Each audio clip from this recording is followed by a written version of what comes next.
Buenas tardes a todas. Realmente gracias Miri por compartirnos. Estar acá adelante es una gran responsabilidad, todas las decimos siempre. El Señor nos hace, en el mensaje que estamos preparando, Él nos hace ejercitarnos. Realmente, bueno, escuchaba a Kimel en el mensaje anterior y digo, ay Señor, nos pasa, porque no podemos preparar algo de la boca para afuera, tenemos que vivirlo. Bueno, como verán, nos toca la octava letra del alfabeto hebreo. Ya tenemos Chet acá. Yo me puse a investigar porque realmente, bueno, venimos de años anteriores hablando de los escalones que tenemos que ir subiendo en el aprendizaje de la palabra de Dios. Hablamos de la fe y la palabra de Dios. Y este año estamos con el Salmo 119 y vamos tratando las diferentes estrofas que contienen 8 versículos.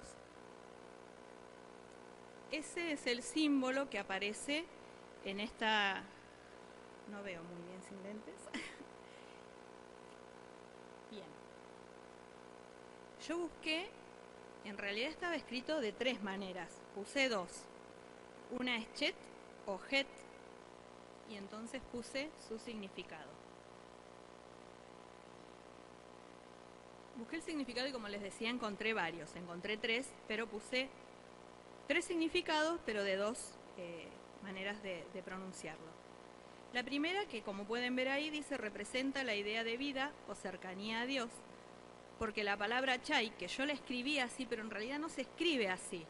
Se escribe con la inicial de Chet y como un apóstrofe, una cosa así, pero es impronunciable. Entonces escribí Chai, que es como suena, que significa vida, como les decía anterior, y comienza con la octava letra hebrea, por eso es Chet, porque viene de Chai, que es vida. El segundo significado es cerco, valla o habitación interior, simbolizando la protección y seguridad que se encuentra en la palabra de Dios y la comunión con Él.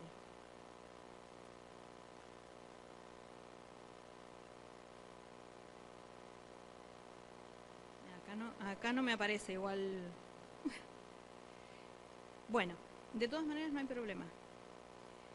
Y la tercera, que es Het, que revela al Mesías. Chet suena como la palabra hebrea chatá, que significa pecado. Y la verdad que me gustó, si bien venimos charlando, podemos saber que la palabra de Dios nos protege, por eso es nuestro cerco, nuestra valla, y simboliza la protección. Pero Het, que decía, revela al Mesías, señala a Jesús como el que cargó con nuestros pecados. Él es quien se hizo pecado por nosotras. Si leemos 2 Corintios 5:21, no está escrito ahí, lo tengo acá, dice, si me permiten voy a cambiar porque somos todas mujeres. Entonces dice, al que no conoció pecado, por nosotras lo hizo pecado, para que nosotras fuésemos hechas justicias de Dios en Él. Me pareció importante empezar diferente, dado que yo elegí esta parte que revela al Mesías y que simboliza la palabra chatá como pecado, el que si hubiera alguna persona acá, alguna mujer que aún no ha recibido a Cristo como Salvador, en esta tarde pueda entender que lo que estamos hablando le sirva para que se arrepienta de sus pecados y vaya a los pies de Cristo. Por lo que estoy viendo no me parece, pero de todas maneras la palabra de Dios nos dice que si confesamos nuestros pecados, Él es fiel y justo para perdonar nuestros pecados y limpiarnos de toda maldad. Este versículo nos sirve aún siendo hijas de Él, porque nosotras pasamos a ser parte del pueblo de Dios, pasamos a ser hijas de Dios cuando nos arrepentimos de nuestros pecados y lo recibimos como Salvador al Señor Jesús. Pero esto no quiere decir que dejemos de pecar. Somos pecadoras pero salvadas. Y en el conocimiento de la palabra de Dios podemos purificarnos e ir cambiando.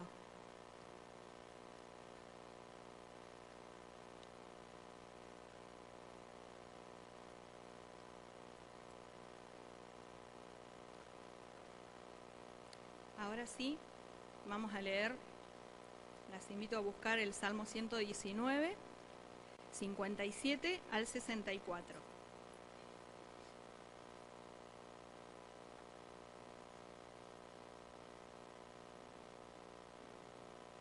Acá dice: mi porción es Jehová. He dicho que guardaré tus palabras. Tu presencia supliqué de todo corazón. Ten misericordia de mí según tu palabra. Consideré mis caminos y volví mis pies a tus testimonios. Me apresuré y no me retardé en guardar tus mandamientos. Compañías de impíos me han rodeado, mas no me he olvidado de tu ley. A medianoche me levanto para alabarte por tus justos juicios. Compañero soy yo de todos los que te temen y guardan tus mandamientos. De tu misericordia, oh Jehová, está llena la tierra. Enséñame tus estatutos.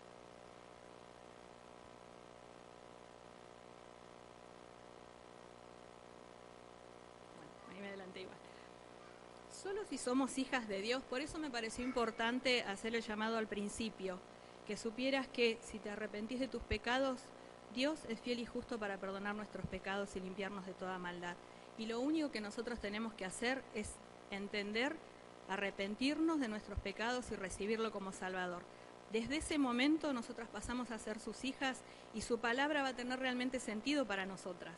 Porque no siendo hijas de Dios, ¿cómo podemos decir que Él es nuestra porción?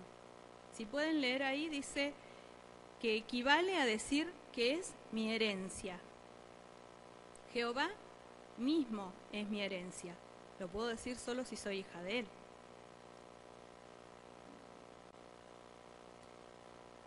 Si Dios verdaderamente es nuestra porción, será nuestra posesión más valiosa y nuestros pensamientos van a estar puestos ¿en dónde? Si soy hija de Dios, ¿dónde van a estar mis pensamientos?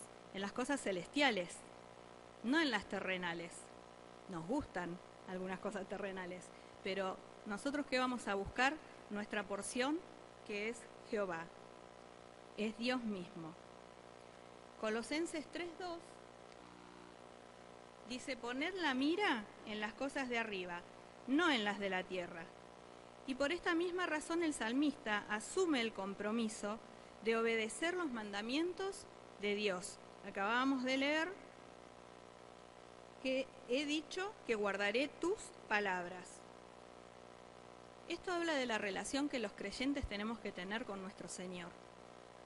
Habla de que nosotras tenemos que,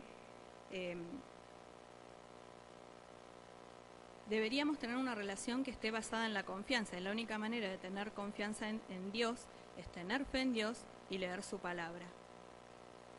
El versículo 58...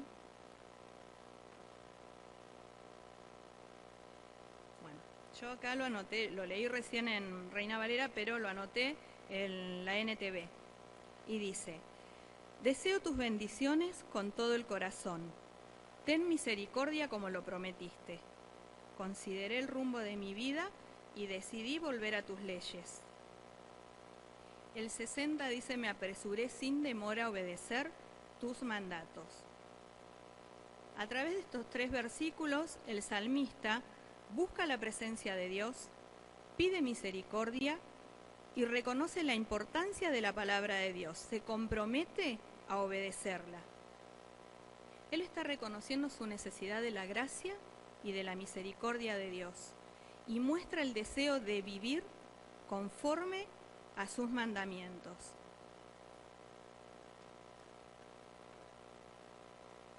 Busqué en algunos comentarios porque la verdad que no es muy sencillo y presté atención en los diferentes mensajes que estuvimos escuchando de nuestros hermanos y notaba que por ahí decían: acá se refiere a tal cosa. Se utiliza la misma palabra en diferentes versículos, pero no significan lo mismo.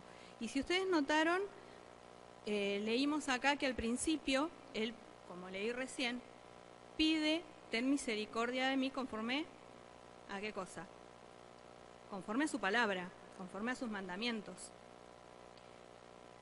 No voy a espolear porque ya iba a decirlo del último versículo.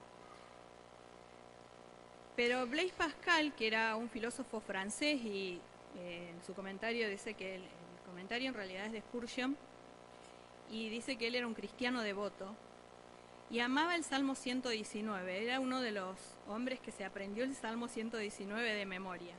Yo no sé cuánto tiempo repasé los 8 versículos y lo que me costó poder aprenderlos. Y esta persona sabía los 176 del 119. Y dice que llama al versículo 59 el punto del cambio del carácter y destino del hombre. ¿Qué significa esto?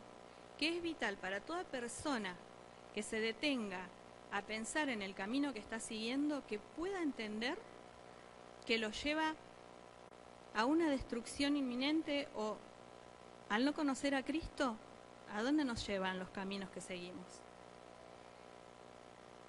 Sí o sí es hacia la destrucción, al infierno. O sea, tenemos dos opciones: o vamos al cielo o al crujir, al lugar al horno de fuego, donde es el lloro y el crujir de dientes. Entonces les decía que es esencial y vital que la persona que se detiene a pensar y ver sus caminos se dé cuenta de cuál es su destino y decida volverse a los caminos de Dios, que pueda encontrar a Dios y seguir sus caminos.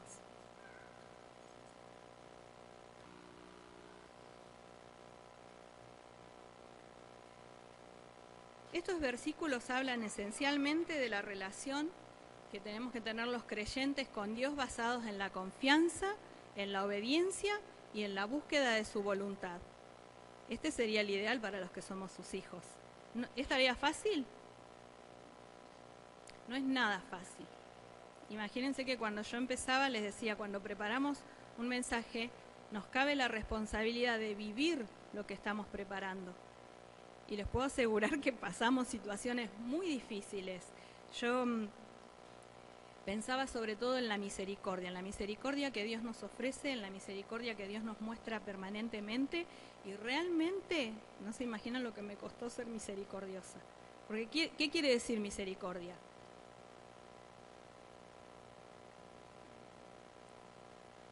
¿Qué significa amor al miserable, ser compasivo? En eso también está la amabilidad con los otros, mostrar que somos hijas de Dios, no solo con los que amamos, con todas las personas que nos rodean. Entonces aquí hay una declaración de entrega total. Dice, me apresuré y no me retardé. ¿Vieron que cuando vamos cruzando la calle por ahí nos apuramos porque viene un auto? Y hacemos la carrerita pero descansamos, o al menos yo hago eso. Corro un poquito y descanso y después termino de cruzar. Acá dice, me apresuré y no me retardé. Es como que dice, me apresuré y no hice una pausa. ¿En qué? En guardar tus mandamientos, en guardar tu palabra.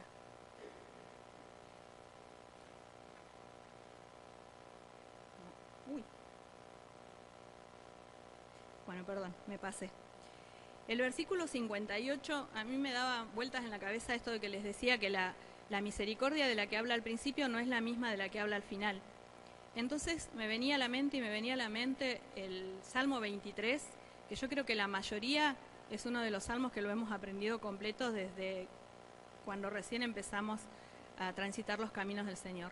Y el versículo 6, ¿alguien se acuerda de memoria? Ciertamente el bien y la misericordia me seguirán todos los días de mi vida, y en la casa de Jehová moraré por largos días. ¿Por qué pensaba en esto? Porque desde el momento que creemos en el Señor Jesús, recibimos su misericordia, recibimos su perdón y tenemos la certeza de cuál es nuestro destino. ¿A dónde vamos? Tenemos la certeza de que un día vamos a ir al cielo con nuestro Señor, con el que se sacrificó, se entregó y entregó su sangre para limpiarnos a nosotras de pecado que no lo merecíamos ni seremos merecedoras nunca. Es solo por su misericordia. El 61 expresa la perseverancia en la fe. Gente malvada trata de arrastrarme al pecado, pero estoy firmemente anclado a tus enseñanzas. ¿Qué es un ancla? ¿Para qué sirve un ancla? Me parece que Carol lo había explicado una vez, ¿no? En realidad cuando tiran un ancla, qué sé yo, de un buque, de un barco, ¿para qué la tiran?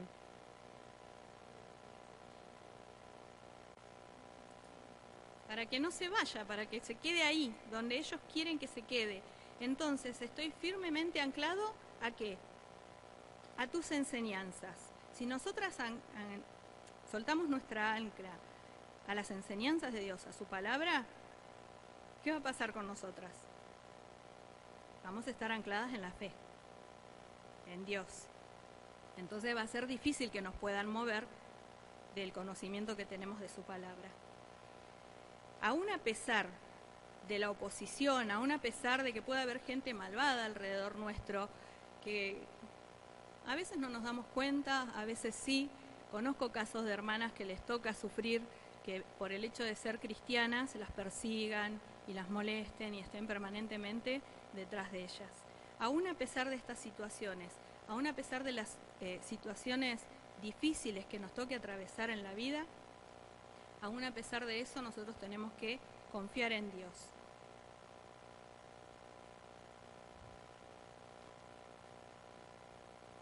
Miraba porque digo, el Salmo 94, el 94:19, ¿cuál les tocó? 94:10 dijeron. Abril, ¿me perdió Abril? Y Lore, ¿a vos qué te había tocado? No, a vos estás siempre gozosos. ¿A alguien más le tocó? ¿Era el 19? En Reina Valera. Acá dice, ¿quieren buscarlo? ¿Alguien tiene la NTV o la NBI? Bueno, el 94:19 dice, cuando mi mente se llenó de dudas, tu consuelo renovó mi esperanza y mi alegría. La palabra de Dios es una fuente de consuelo y es la guía para todo creyente.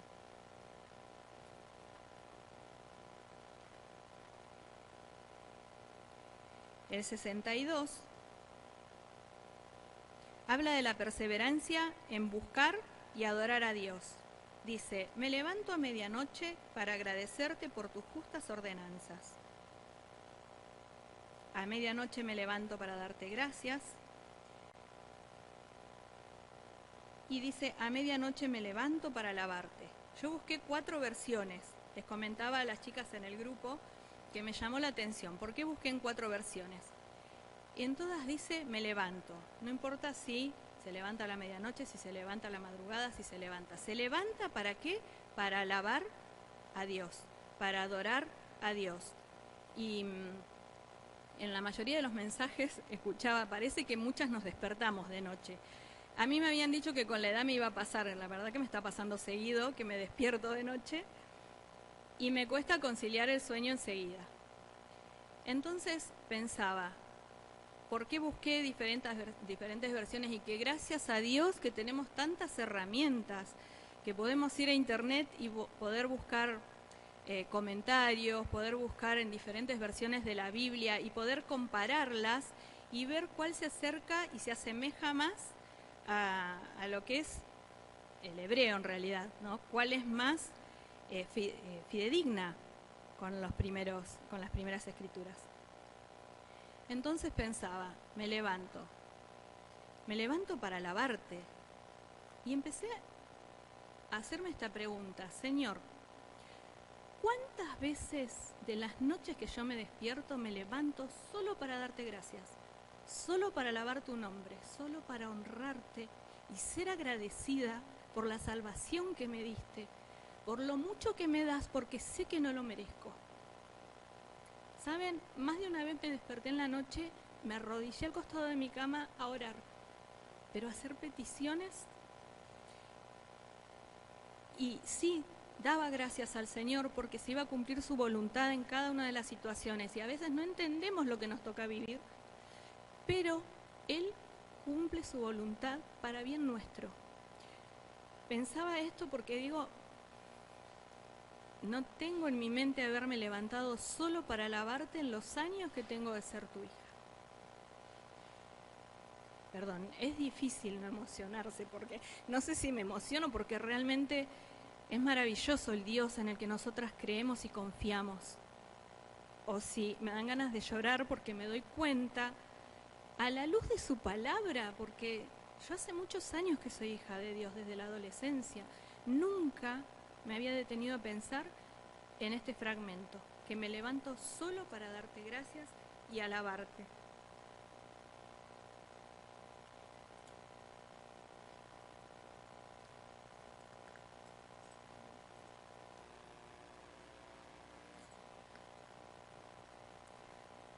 Acá el Salmo 145 lo ponía, perdón, por lo mismo que les decía recién.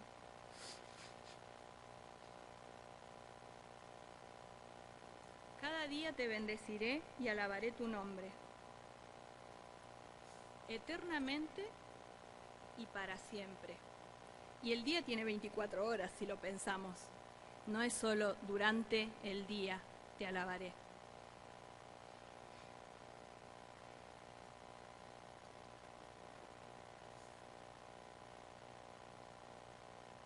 Soy amigo de todo el que te teme, dice el versículo 63. De todo el que obedece tus mandamientos. Esto está hablando, como dice ahí abajo, como pueden leer, de la comunidad de creyentes. Nosotros somos una comunidad, tenemos algo en común. Esto equivale a un grupo de personas que comparten la misma fe y obediencia a Dios.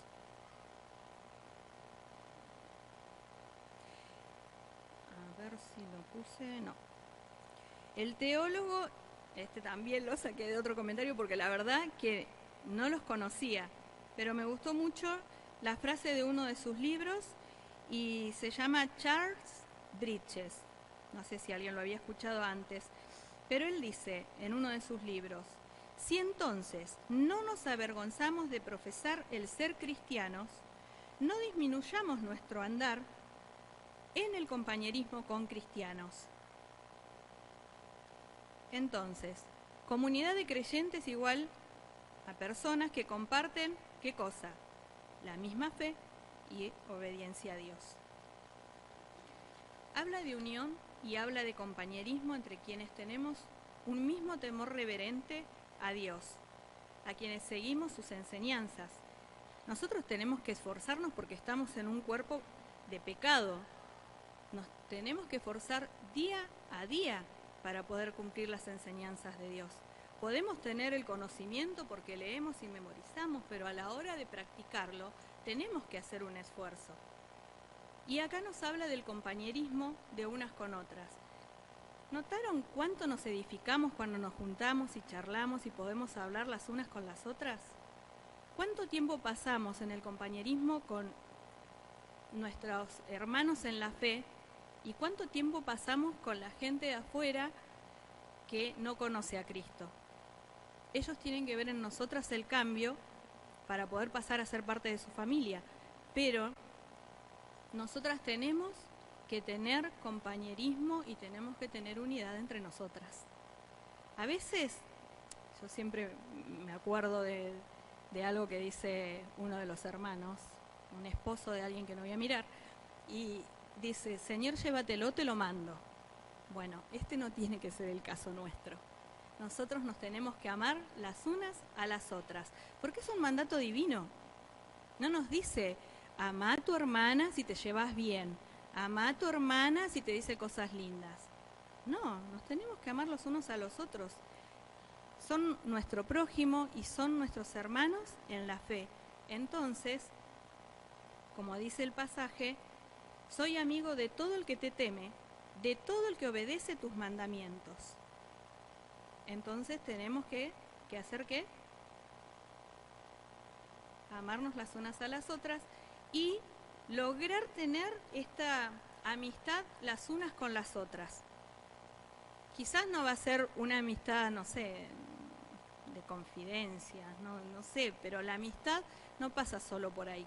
La amistad pasa por el hecho de compartir tiempo con el otro, con interesarme por el otro, saber qué le pasa y poder orar por el otro. Yo el otro día hablaba con Marisa, que no la veo, y al pasar le pregunté algo.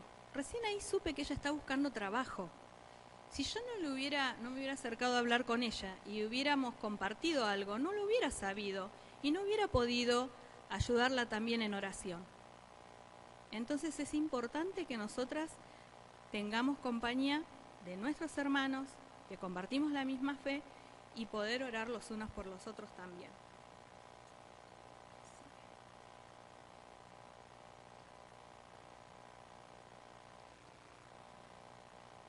Filipenses 2:5 dice, haya pues en vosotros este sentir que hubo también en Cristo Jesús.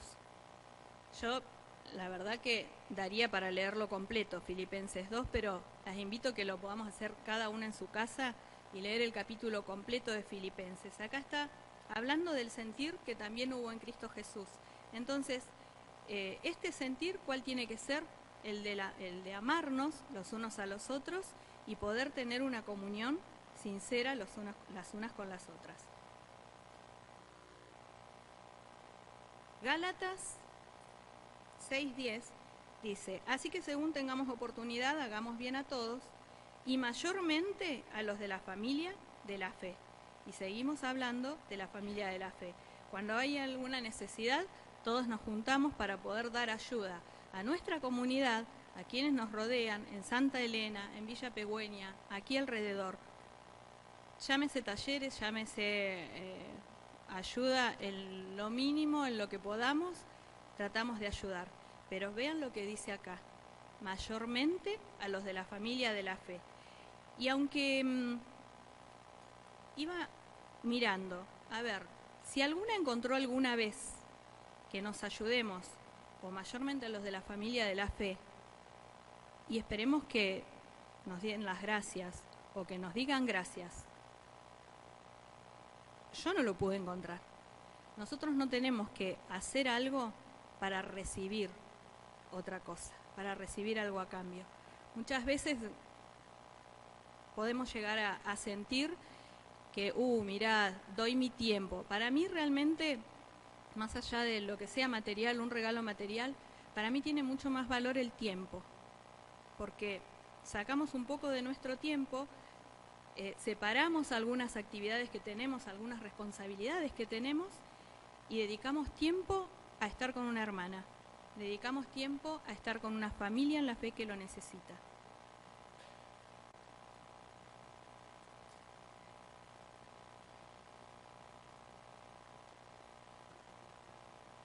Y acá está la otra misericordia de la que hablaba. De tu misericordia, oh Jehová, está llena la tierra. Y no puse el resto, que dice, enséñame tus estatutos igualmente. Pero acá cuando dice, de tu misericordia, oh Jehová, está llena la tierra, el salmista, después de haber experimentado este compañerismo, puede darse cuenta de que la tierra, de lo que lo rodea, está lleno de la bondad de Dios. Y hace que él se comprometa ¿a qué? A aprender los estatutos de Dios, a aprender la palabra de Dios. Esta experiencia que él puede tener de la misericordia de Dios lo lleva a querer experimentar y querer aprender más sobre la palabra de Dios. Por eso dice, enséñame tus estatutos. Si nosotros miramos alrededor, más allá de la misericordia que Dios tuvo para con nosotras, podemos ver su misericordia en todo lo que nos rodea, en todo lo que podemos disfrutar, las chicas que estuvieron de viaje, o cuando... Yo me maravillo de Villa Pegüeña, por ejemplo, porque nos ha tocado ir, no sé, en el mes de octubre fuimos, casi finalizando octubre, y nos tocó una nevada con viento blanco, que yo decía, Señor, no me lleves ahora, sino que me muera ahora, que me dé un infarto y que no me dé cuenta que caigo por el barranco, por ejemplo. Entonces, mi marido, bueno, listo. Pero después, un viernes, Carol manda videitos y fotos de cómo está todo el camino nevado y cómo va que no sé, la camioneta está, obviamente que está equipada porque para aquel lado ponen neumáticos y bueno, las barreras y los barreros y todo eso. Y después, al fin de semana siguiente, un sol brillante, nieve en un rincón porque casi no se ve. Entonces, podemos maravillarnos de la misericordia de Dios al permitirnos disfrutar de todo esto que nos rodea. Y pensaba, la búsqueda de Dios en su palabra, ¿qué nos puede producir? Como decíamos al principio, si Dios es mi porción, voy a estar satisfecha, no voy a necesitar otra cosa. El salmista acá hablaba como una persona que no necesitaba nada más. Dice, mi porción es Jehová, Él es mi herencia, Él es mi todo. Entonces, el buscar en la palabra de Dios el conocimiento nos lleva a tener satisfacción y recibir bendiciones. Y cuando nosotros nos sentimos satisfechas, ¿qué queremos hacer? ¿Qué quieren hacer ustedes cuando tienen satisfacción cuando hacen algo? ¿Y qué más, Susi? ¿Vos qué haces? Yo la veo a Susi cuando decora y ella está feliz en lo suyo. Y además, a mí no se me hubiera ocurrido jamás en la vida eso. Nunca. Pero a ella le gusta y se dedica, y yo creo que te satisface poder hacer tantas cosas lindas, ¿no? Y así en todo lo que podamos hacer. Susi en esto, otra hermana en visitar a quien lo necesita. No sé, hay tantas cosas que podemos hacer que nos satisfacen. Pero ¿qué nos puede satisfacer más que el conocimiento de la palabra de Dios? Si nosotras leemos, estudiamos y aprendemos de la palabra de Dios, vamos a sentir satisfacción y vamos a recibir bendiciones. Y si recibo satisfacción y bendiciones, voy a querer seguir teniendo más satisfacción y recibir más bendiciones. Entonces voy a seguir profundizando en el conocimiento de la palabra de Dios. Si vivimos de este modo, podremos sentir que toda la tierra está llena de la bondad y la misericordia de Dios. Salmos 94, 18 dice, cuando yo decía mi pie resbala, tu misericordia, oh Jehová, me sustentaba. Tengo entremezcladas las versiones y no las puse. A ver si... Bueno, esto es lo que les decía recién, que nos conduce a más satisfacción y bendiciones. Y ahí tenemos, si alguna quiere buscar, Salmo 94, 18. Cuando yo decía mi pie resbala, tu misericordia, oh Jehová, me sustentaba. Esto es más o menos como el cartelito, como todos los textos que estuvimos sacando, ¿no? ¿Qué tengo que recordar yo cuando siento que mi pie resbala? Que la palabra de Dios es, ¿qué cosa? La que me sustenta. Oseas 6:6 dice, porque misericordia quiero y no sacrificio, y conocimiento de Dios más que holocaustos. Entonces, ¿nosotras qué tenemos que ser? Misericordiosas y tener conocimiento de la palabra de Dios. En Tito 3, 4 y 5, que este sí lo voy a leer en la NTV, dice, sin embargo, cuando Dios nuestro Salvador dio a conocer su bondad y amor, Él nos salvó, no por las acciones justas que nosotras habíamos hecho, sino por su misericordia. Nos lavó, quitando nuestros pecados, y nos dio un nuevo nacimiento y vida nueva por medio del Espíritu Santo. Que el Espíritu Santo es con el que nos sella Dios cuando recibimos a Cristo como Salvador. Si experimentamos la misericordia de Dios, vamos a ser más misericordiosas. Entenderemos que debemos ser misericordiosas. Entonces, para terminar con el mensaje, que realmente, hermanas, podamos experimentar el deseo de aprender, de conocer de la palabra de Dios. La manera de conocer a nuestro Dios es a través de leer su palabra. Nos cuesta bastante. Yo admito que me cuesta por ahí, prefiero a la mañana temprano y si a la mañana temprano me tocó salir o algo, tengo que buscar un tiempito a la tarde, y si no a la noche, y nos cuesta. Porque si yo tengo que salir temprano en la mañana, lo que correspondería es que me levante más temprano para poder leer y después salir. Entonces, que realmente podamos darnos cuenta del cambio que puede lograr en nosotras el poder leer la palabra de Dios, comprometernos a leer la palabra de Dios, para que realmente podamos ser fieles, misericordiosas, obedientes, a fin de presentarnos sin mancha delante del Señor. Que el Señor nos bendiga.